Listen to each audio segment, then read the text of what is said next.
Ce shiur dédié pour une longue vie proche d'Hachem avec la santé et une descendance nombreuse pour Barbara Ilana Pia Bat Sandra, Bezrat Hachem. À la question de Aaron. C'est qu'est-ce que fait notre âme, notre neshama, lorsqu'on dort? Qu'est-ce qui doit faire notre âme quand on dort? Alors une chose est claire, c'est qu'elle quitte le corps.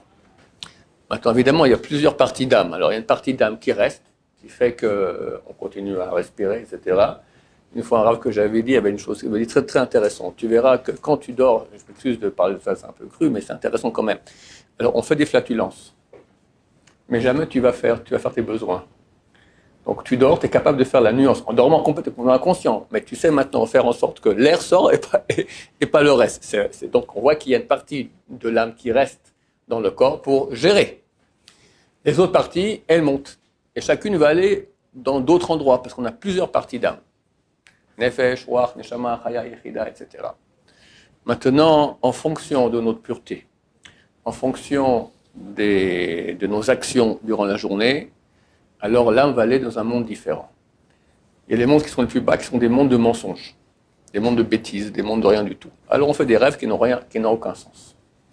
Les gens, et je vous dis, c'est pas donné, c'est très rare à notre niveau à nous, mais les gens qui sont très haut niveau, ben ils montent, ils vont dans les yeshivot d'en haut, mais Tifta Derekia. Il y a beaucoup de sadikim encore de notre génération, quand ils dormaient, on les voyait comme ça, on les voyait parler. Et des gens se sont rapprochés, ils ont, voilà, et après, oui, j'étais dans la shiva de Rashi, de Rashbi, de Rashba, la shiva de Rambam, d'accord, il y a des shivas dans lesquels on étudie, et l'âme, elle va là-bas, et elle apprend, mais ça, il faut être déjà un grand érudit, saint et pur, etc. Maintenant, entre les deux, le niveau aussi haut que je parlais et les mondes de bêtises, tu as des endroits où tu arrives dans des mondes de vérité. Et il se peut que tu vas rêver des choses qui sont vraies. Alors, le Rachaim Akadosh, il écrit qu'un rêve est vrai, c'est un vrai message du ciel, lorsque c'est très très clair. Et il rajoute une autre chose, c'est pas obligatoire, mais si tu sais que tu rêves en voyant cela, c'est encore plus fort. Parce qu'il cite ça dans le rêve de Paro, dans Parashat Vayeshev. Alors, Paro se voit, et il raconte qu'il se voit. Il sait, quand il a rêvé, il savait qu'il rêvait. Quand tu sais que tu rêves, on te montre un spectacle, d'accord, très très clair, d'habitude c'est quelque chose de prémonitoire ou un message qu'on veut t'envoyer du ciel. Maintenant, à quel point il faut... Alors, donc, pour répondre à ta question, ça dépend qui on est, quelle âme on est, et en fonction, on va dans des mondes différents. Des fois, des mondes où on raconte n'importe quoi, parce que on est n'importe quoi. Et des fois, quand on est des gens qui sont plus sérieux, ou qui a une bonne raison pour qu'on nous fasse un message, alors on voit un message extrêmement clair. Si on rêve de tzadikim, c'est très bon signe. Des fois, on a aussi des défunts qui viennent nous voir, etc. D'habitude, ce sont des choses qui sont vraies. Alors, les rêves les plus vrais, on va dire, ceux qui sont le Shabbat, le matin, samedi matin, en fin de nuit. Pourquoi? D'habitude, en début de nuit, on rêve de ce qu'on a vécu durant la journée. Quand on dit qu'est-ce que tu as fait, tu as couru, tu as fait ci, tu as fait ça. Beaucoup de gens se barrent avec leurs femmes. Quand c'est marqué que le vendredi, il faut faire très attention. Le tsar vient exprès pour qu'il y ait des bagarres à la maison. Donc, beaucoup se retenir de faire des remarques constructives à son conjoint. D'accord, on s'écrase complètement. Shabbat soir aussi. Et Bezrat Hachem, comme ça, la nuit vers le 4-5 heures du matin, à ce moment-là, tu fais un rêve. D'habitude, c'est beaucoup plus significatif que le reste de la semaine. Maintenant, c'est écrit d'un côté que les rêves ni n'ajoutent ni ne retranchent. Ça veut dire ça ne fait rien du tout. D'un côté, il y a un chapitre entier à la fin de Vesral Brachot, d'accord, Perek Haroé, qui parle sur des pages et des pages de tout. Rêver de ça, ça signifie ça, etc., etc. Alors, ça dépend. Des fois, la majorité du temps, ça n'a aucun impact. Et des fois, ça a un impact. Comme je dis, quand c'est très très clair, et si en plus on rêve qu'on rêve cela, alors ça a un impact. C'est écrit que les rêves se réalisent d'après la façon qu'on les interprète. La Gemara là-bas, dans ce chapitre, il raconte qu'Abba et Rava, ils allaient voir un non-juif qui était spécialiste dans l'interprétation des rêves. Rava donnait une pièce, et Abba ne donnait pas une pièce à ce monsieur. Et les deux venaient chaque fois, et il semblerait qu'ils étaient vraiment très branchés, ils avaient les mêmes rêves, les mêmes nuits, d'accord? Et cette ordure-là, ce interpréteur de rêve, alors Arava qui donne une pièce, il a interprété ça en bien, et Abaye, non c'est le contraire, Abaye donnait une pièce et Rava ne donnait pas de pièce. Alors Abaye lui a interprété en bien, et Arava, pour le même rêve, interprété en mal. Et ça se réalise comme ça. Donc c'est super important, c'est marqué que celui qui a fait un mauvais rêve, qu'il aille voir quelqu'un, un sage qu'il aime, à lui, et qui pourra lui interpréter de façon favorable. Comme ça. Youssef, Hein? Youssef Assad, il part en prison. Ben non, lui là-bas, il a attrapé ton type qu'il allait mourir dans 3 jours. Il a dit la vérité. Il a pas. Mais nous, on n'est pas des prophètes comme Youssef. Et vu qu'on ne sait pas ce que veut dire le rêve, donc on va l'interpréter de façon positive. Maintenant, des fois, tu as des rêves laïster, il faut y aller pour. Alors, il y a un truc, je vous donne le truc, pour toujours interpréter de façon positive. Par exemple, quelqu'un rêve que, je ne sais pas, on pousse par la fenêtre et il tombe et il meurt. Combien de fois ça arrive ça? Ouais, c'est la rêve. De tomber au moment où on va pour s'écraser, on se réveille d'un coup. Bon, mais il y en a qui s'écrasent vraiment, d'accord. Bon, voilà, par exemple, d'accord. Alors, le type, il dit, je rêvais ça. Comment tu interprètes ça positivement? Il faut y aller. Ou n'importe quoi, il rêve que ses enfants ensemble. À Chamichement, d'accord. Alors, il y a un truc, ça passe, c'est très, très, très facile. Tu dis comme ça. Il y avait un décret. Et bon, le décret s'est réalisé en rêve, que en peur. Et maintenant, le décret est passé, il est annulé, il n'y a plus rien du tout. S'il n'est pas annulé. Je te dis, je t'interprète bien, justement. Je t'ai interprété qu'il y avait un truc, et ce truc est arrivé, il y avait le choix ou en rêve ou en vrai, c'est parti en rêve, donc ce ne sera pas en vrai. Là, au moins, j'ai interprété bien. Maintenant, si Hachem veut quand même que ça arrive en main, ça arrivera. Mais c'est marqué que les rêves se réalisent comme on interprète. Donc, il faut interpréter bien. Je vais vous donner le truc maintenant pour toujours interpréter bien. Alors, je finis l'histoire avec Abaye et Rava. Et comme ça, le pauvre Rava, malheur sur malheur, malheur sur malheur, malheur sur malheur. Même, il lui a prédit par un rêve que sa femme allait mourir, sa femme est morte. D'accord? Sa femme est morte. Sa femme, c'était la fille de Rav Chisda, la femme de Rava. Et pour finir, il a compris. Rava a compris, lui parle à Abaye, mais tu as fait le même rêve que moi. Toi, à chaque fois, il te dit en bien, moi, il me dit en mal. Comme ça, il t'a dit, comme ça, il t'a dit. Il a compris, il a dit, ok, je lui pardonne tout, mais pas pour ma femme. Ma femme qui est morte, ça, je ne lui pardonne pas. Le type s'est fait attraper. Il s'est fait attraper. Je crois qu'il n'a pas payé ses impôts comme il fallait bien. Et ils ont fait une punition que je ne sais pas si j'ose vous dire cela, tellement c'est affreux. Je vous la raconte ou je ne la raconte pas? Je raconte quand même. Alors ceux qui sont les âmes sensibles, fermez l'appareil, Bezrat Hashem.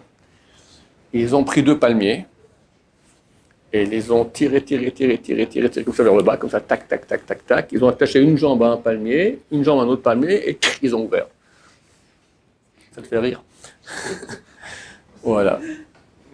Donc ça, c'est marqué comme ça dans la Gemara. Pour le punir, c'était la malédiction de Rava. Tu m'as fait tellement de mal, je te pardonne. Mais ma femme, à cause de toi, ma femme, elle est morte. Ça, je peux pas pardonner.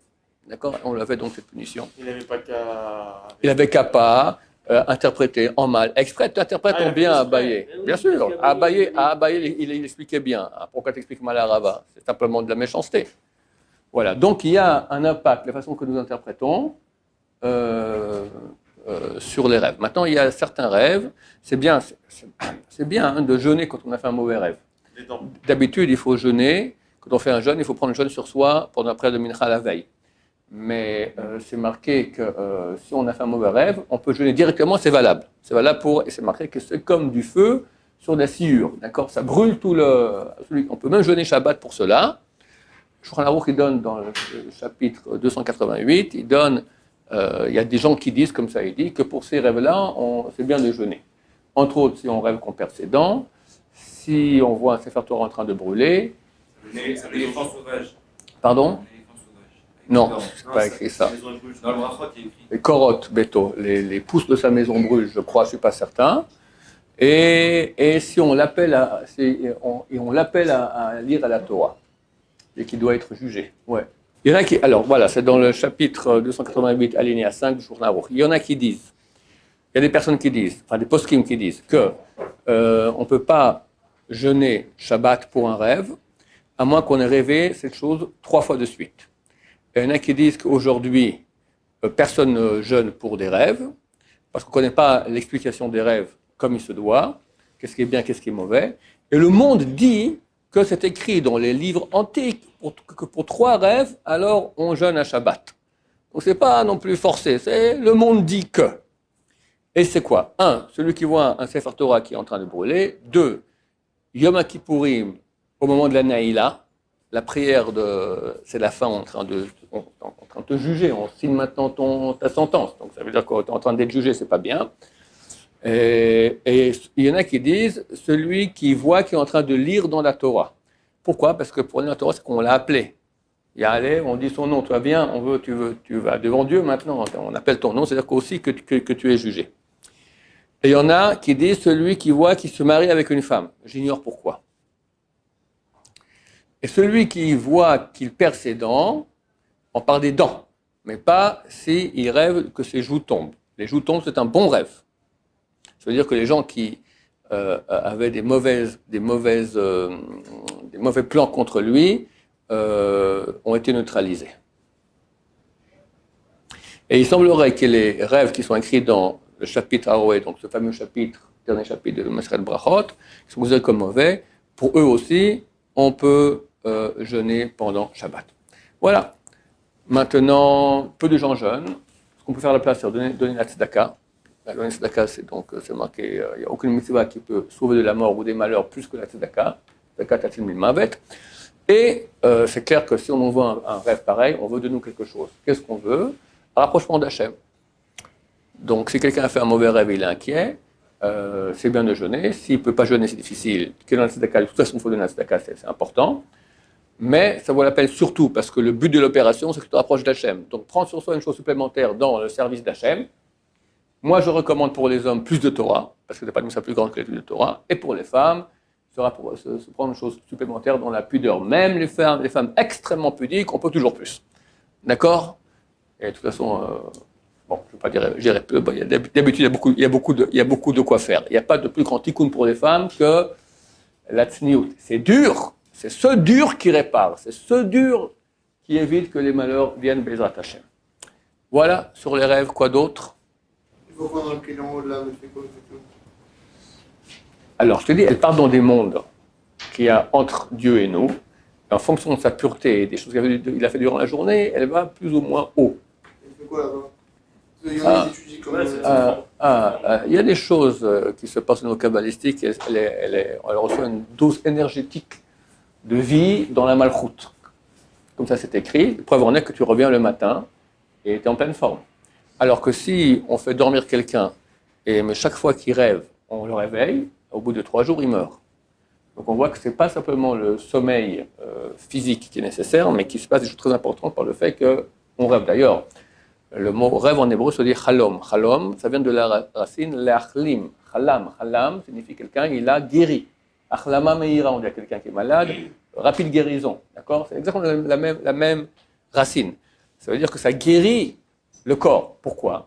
Parce que notre âme très haute qui est proche d'Hachem, elle est liée à nous, mais ne peut pas supporter comme nous on vit toute la journée, parce qu'on vit complètement pas comme elle veut. D'accord?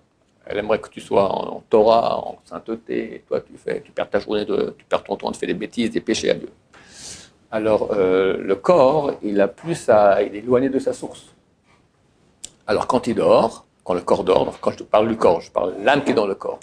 Alors cette âme-là, elle quitte le corps, elle se réénergise avec ces âmes qui sont beaucoup plus hautes, dans la malchoute, dans la royauté de Dieu, et là, elle revient avec toute une grande énergie nouvelle. C'est pour ça qu'on appelle, et comment ça a lieu? Ça a lieu par le chalom, par le rêve. C'est ce qu'on appelle la guérison. C'est une guérison, c'est pour ça que les grands tzadikim dorment très peu. Baba Saleh et d'autres, ils dorment extrêmement peu. Comment ils faisaient? Vu qu'ils sont tellement en adéquation avec leur âme, qu'il n'y a pas besoin de grande réénergisation. On est en adéquation. C'est nous, les tordus, qu'on aime se drainer. Et puis ceux qui aiment beaucoup dormir, c'est pas forcément ça, simplement ça s'appelle la paresse, que nous avons tous, hélas. J'appelle cela l'ennemi public numéro 1. Parce que sans pas la paresse, on serait tous des bombes. Oui. À partir de quel moment on sait qu'on rêve? Est-ce que c'est au moment où, genre, parce qu'avant de dormir, on a nos pensées. Oui. Est-ce que c'est ça? Non. On appelle ça comme rêve? Non, c'est une pensée normale, ça va. Je veux te dire, quand on rêve, on sait très bien qu'on est rêvé, c'est qu'on n'était pas dans la réalité qu'il y a ici. Il y a par contre, surtout à mon âge, ça commence à venir, on se réveille assez tôt le matin dans le lit, et on est à moitié endormi, et on pense aux problèmes qu'on doit régler. Les petits problèmes deviennent, on est très, on est très sensible c'est très sentimental. D'habitude, tu as ta raison qui gère tout. Tu as un truc maintenant, bon, bah, c'est rien, c'est pas un gros problème. Ça veut dire, mais quand tu dors, tu n'as pas cette faculté. Quand tu es à moitié endormi, tu n'as pas cette faculté de gérer les choses. Alors, chaque petite chose devient une grande montagne insupportable. Vous avez ça aussi? Tu me fais oui, non, bon. Vous n'aurez pas besoin de Hachem, Hachem viendra, il n'y aura plus de problème pour personne, besoin de Hachem. Donc, c'est une partie là où tu es à moitié réveillé, tu n'es pas réveillé complètement pour avoir la raison qui gère, tu n'es pas complètement endormi pour être à l'aise dans le rêve, tu es à mi-chemin entre les deux. Alors, ce n'est pas du rêve, c'est un manque de maîtrise de la raison sur soi. Ouais, moi, je ne connais pas des moments où on est à moitié dans le rêve. De ça, tu parles Non, c'est pas à moitié dans le rêve, c'est avant de dormir. Enfin, avant de dormir, le fait qu'on ferme. Oui, ton imagination, elle va par-ci, par-là, c'est l'imagination, c'est encore, voilà. Un peu comme dans la Hamida. Okay. Tu connais la Hamida? Ouais. Baruch Ata Hashem, tu vas, tu n'es pas endormi, mais tu n'es pas là. Oui. Je ne pense pas. Je ne pense pas. Peut-être que c'est possible. Donc, je répète la question pour que les gens entendent. Est-ce qu'on peut rêver d'une ancienne vie qu'on a eue? D'abord, comment savoir? En fait, c'est de l'imagination. Ensuite, Hachem a voulu que nos anciennes vies elles soient cachées. C'est bien que ce soit caché. Sinon, notre vie aurait été beaucoup plus dure. On a des épreuves. Les épreuves qu'on a d'habitude, c'est pour réparer. Ce sont des épreuves qu'on a ratées dans la vie antécédente. Et de nouveau, on est de nouveau confronté aux mêmes épreuves. Maintenant, si on sait qu'on est revenu pour cette épreuve, parce qu'on sait quelle bêtise on a fait dans le truc passé, alors le fait que tu réussisses maintenant l'épreuve, ça n'a pas beaucoup de valeur. Alors pour que ce soit considéré comme si tu as vraiment réussi, il faut qu'elle soit 10 fois plus dure. Alors ça ne peut que nous embêter. Donc Dieu a bien fait les choses, oui. Alors c'est écrit que si pendant 7 jours, on ne se souvient pas de ce qu'on a rêvé, ce n'est pas bon signe. Je peux vous consoler, ça fait 700 jours que moi je ne me souviens pas de ce que j'ai rêvé, donc et je suis toujours vivant. Baruch Hashem, d'accord? Voilà, bon, mais c'est écrit comme ça. En fait, c'est sûr oui. qu'on rêve, On rêve, c'est clair, mais on ne se souvient pas. Voilà. Hein? Oui. Non, tu vois qu'Agmar a dit que si pendant 7 jours tu ne te souviens pas, c'est pas bien. Voilà, Agmar a dit ça, alors c'est pas vrai. Ça vient 2 jours, un jour après. C'est vrai, mais Dieu a pitié de nous. Ah. Et il voit qu'on est des nuls et que. Voilà. Voilà. D'autres questions? Oui, absolument. Alors, il y en a qui en ont, il y en a qui n'en ont pas, il y en a qui croient qu'ils en ont. Moi, je suis assez des gens qui m'écrivent, j'ai rêvé que ma charte arrive le 28 janvier, le 28 février, le machin, puis on dit, bon, on va voir. Puis ça passe, et il n'y a rien eu. Tu comprends, voilà. Hein? Si on reste des numéros du loto, c'est un mois ou pas? Il y a des fois des choses qui arrivent. Moi, j'avais une tante de ma femme, une cousine de ma femme, son mari la trompait. Elle ne savait pas. C'est une famille qui était très, très unie. Lui, il était très, très loin. Et puis, il avait une mallette avec un code. Et elle rêve du numéro du code de la mallette. Mais alors, comme ça, de façon très bizarre. Le matin, se lève, elle ouvre le code. Ça marche, c'est ça s'ouvre. Et il y a des tas de photos de l'amante. Elle a compris, et du ciel. Donc, tu vois que là, on lui a envoyé un truc très clair. Mon Chavruta, une fois, qui m'a consolé pendant 15 ans, on a continué ensemble. Un jour, il rêve de Torah. Et il pose une question comme ça, et puis il le Rav Eliashiv. Et le Rav Eliashiv va voir dans le livre X à la page 1, là-bas tu auras la réponse à ta question. Il se réveille, il va ouvrir, et c'était vraiment là-bas, à la page de ce livre, voilà, donc il y a des trucs comme ça. Il trouve le Rav Ovadia Yosef qu'il a fait promettre à son fils de jamais raconter ça jusqu'au jour de sa mort. Et son fils raconte ça, le Rav Ovadia Yosef, dans son livre sur la Haggadah de Pessah. Il dit qu'un jour, donc, le Rav David Yosef étudiait à l'Yeshiva, puis le soir, vers 10-11 heures, il rentrait à la maison, étudiait avec son père 3-4 heures du matin, comme ça. Et ils sont en train d'étudier, et ils ont une question, comme ça. Alors, Yosef, il donne une réponse à la question. Son fils dit, oui, mais d'après ce qu'on dit, pas d'après le Rashbetz. Après le Rashbetz, ça ne marche pas. Le père, il dit, ouais, t'as raison, après le Rashbetz, ça ne marche pas. Bon, allez, je suis fatigué, je vais faire dodo. Et le fils continue à étudier encore un peu comme ça. Donc, il voit son père qui se lève, il ouvre un bouquin, il dit, ah, génial! Son fils vient, qu'est-ce qu'il y a, papa? Non, je ne sais pas te raconter. Ouais, t'as été dormir, tu te lèves, tu es génial, raconte-moi. Bon, tu me promets que raconte à personne jusqu'au jour de ma mort. Ben, je vais dormir, et j'avais la question sur le Rashbetz. Le Rashbetz est venu en rêve, il m'a dit, la question n'est pas une question, on va voir dans ce livre, voilà, tu verras la réponse à la question. Voilà. C'est comme avec Adam Hichem qui est venu en rêve dans le rêve pour expliquer que j'ai oublié c'est qui pour expliquer que le feu interdit c'était une relation. Que Le feu interdit c'était une relation interdite. le feu interdit? Le fruit. Qui a dit ça? En rêve? Ouais, il est venu en rêve, du rêve de. Qui vit en rêve? Baal Shem Tov. Ah, au Rashbi peut-être, Rabbi Shimon Bar Yochai. Ouais, bon, bien sûr. Donc, il y a, comme je dis, il y a des gens qui rêvent la nuit, ils montent dans les chivotes, on leur enseigne beaucoup de choses. Voilà, Baruch Hashem. Pardon? Plus pur? Ah, il y a des gens qui ont des dons comme ça, des gens qui ont des dons de rêve prémonitoire. Et allez savoir si c'est vrai. Des fois oui, des fois non. Voilà. Moi aussi, voilà. D'abord, je sais pas si c'est pas toujours vrai. Donc, c'est pas beaucoup de valeur, tu comprends. Si c'est toujours vrai, ça serait bien. Mais il y en a beaucoup de rêves prémonitoires et rien du tout. D'accord? Ou une partie non. Alors, comment savoir? Donc, ça change pas grand-chose. Voilà. Baruch Adonai, l'olam, amen, amen.